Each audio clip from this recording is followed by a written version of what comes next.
শীতকাল মানেই টাটকা শাকসবজির মেলা। আর এই সময় যারা এটি এখনও করে খাননি তারা এভাবে একবার হলেও ট্রাই করবেন, আশা করি ভালো লাগবে। হ্যালো এভরিওয়ান, আসসালামু আলাইকুম। আমার আজকের রেসিপি মজাদার ফুলকপির ভর্তা। তাহলে চলুন দেখে নেওয়া যাক কিভাবে তৈরি করি।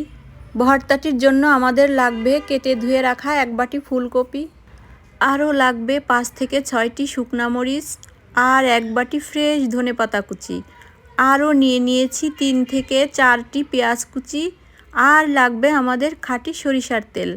ফুলকপিগুলো আমি ঠিক এভাবে করে কেটে নিয়েছি। ফুলকপিগুলো সিদ্ধ করার জন্য আমি এখন নিয়ে নেব চুলায় একটি প্যান। তাতে ঢেলে দিচ্ছি সেই কেটে রাখা 1 বাটি ফুলকপি। এই ফুলকপিগুলো সিদ্ধ হওয়ার জন্য এবার আমি পরিমাণ মতো পানি দিয়ে দেব। ফুলকপিগুলোর উপর দিয়ে দিচ্ছি স্বাদ মতো লবণ, আরও দিয়ে দিচ্ছি সামান্য হলুদ গুঁড়া।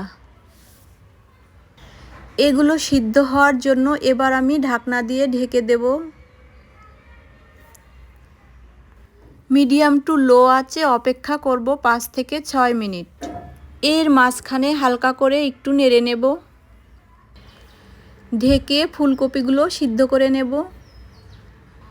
এই তো দেখতে পাচ্ছেন বন্ধুরা, ফুলকপিগুলো সিদ্ধ হয়ে গেছে, আর নিচে কিন্তু একদমই পানি নাই। সম্পূর্ণ পানিটুকু একেবারেই শুকিয়ে নিয়েছি। দেখতেই পাচ্ছেন ফুলকপিগুলো কিন্তু একদমই গলে যায়নি। এবার চুলায় একটি প্যান বসিয়ে তাতে ঢেলে দেব 1 টেবিল চামচ পরিমাণ খাঁটি সরিষার তেল। তেল গরম হয়ে আসলে তাতে দিয়ে দেব সেই শুকনা মরিচগুলো। তেলের মধ্যে মরিচগুলো খুব ভালোভাবে নেড়েচেড়ে ভেজে নেব। আমি এখানে শুকনা মরিচ নিয়েছি, আপনারা চাইলে কাঁচা মরিচও নিতে পারেন। ওই তেলের মধ্যে কেটে রাখা পেঁয়াজগুলো দিয়ে দেব। পেঁয়াজগুলো দিয়ে নেড়েচেড়ে হালকা করে ভেজে নেব। আমি এখানে পেঁয়াজগুলো ভেজে নিয়েছি, আপনারা চাইলে কাঁচা পেঁয়াজ দিয়ে ভর্তাটি করতে পারেন। এবার আমি বাটনার মধ্যে শুকনা মরিচগুলো নিয়ে তার উপর দিয়ে দেব স্বাদ মতো লবণ। এবার মরিচগুলো আমি বাটনার সাহায্যে বেটে নেব। লবণগুলো শুকনা মরিচের উপর দিয়ে আমি খুব ভালোভাবে বেটে নিচ্ছি। ঝালের পরিমাণ কম বেশি আপনারা আপনাদের পছন্দ মতো নিয়ে নেবেন।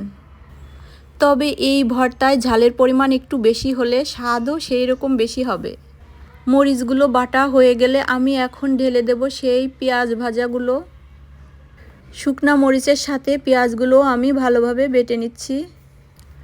আপনাদের মাঝে কে কে এই ভর্তা খেতে পছন্দ করেন প্লিজ কমেন্টে জানিয়ে যাবেন। আর ভিডিওটি ভালো লাগলে লাইক দিতে ভুলবেন না। আর যদি বেশি ভালো লেগে যায় তাহলে লাইক, কমেন্ট, শেয়ার ও সাবস্ক্রাইব করে আমার পাশেই থেকে যেতে পারেন। এর মধ্যে দিয়ে দেব এখন সিদ্ধ করে রাখা সেই ফুলকপিগুলো। সিদ্ধ করে রাখা ফুলকপিগুলো আমি এই মরিচ পেঁয়াজের সঙ্গে খুব ভালোভাবে মিশিয়ে নেব। অবশ্যই এই কাজটি আমাদের একটু সময় নিয়ে করে নিতে হবে। খুব ভালো করে মেশানোর উপরই নির্ভর করে ভর্তার আসল টেস্টটাকে বাড়ানোর জন্য আমি আরও দিয়ে দিচ্ছি সেই ফ্রেশ ধনেপাতা কুচি। ধনেপাতাগুলো দিয়ে আমি হাত দিয়ে খুব ভালোভাবে মিশিয়ে নেব। মেশানো হয়ে গেলে এবার আমি দিয়ে দেব খাঁটি সরিষার তেল। খাঁটি সরিষার তেলের উপরই নির্ভর করে ভর্তার আসল স্বাদ। ভর্তাটি যে কত স্বাদ এবং লোভনীয় হয়েছিল তা একটু কাছে থেকে দেখলেই বুঝতে পারবেন।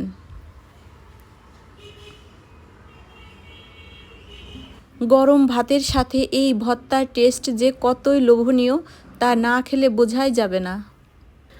ভর্তা শেষে এই বাটনার মধ্যে ভাত মেখে খাওয়ার স্বাদই কিন্তু আলাদা। আজকের এই রেসিপি একদম সাধারণ কিন্তু স্বাদ অসাধারণ। এই তো রেডি হয়ে গেল আমার মজাদার ফুলকপির ভর্তা। আজ এই পর্যন্তই, আবার দেখা হবে অন্য কোনো রেসিপিতে। সে পর্যন্ত সবাই খুব বেশি ভালো থাকবেন, সুস্থ থাকবেন, নিরাপদে থাকবেন। আল্লাহ হাফেজ, আসসালামু আলাইকুম।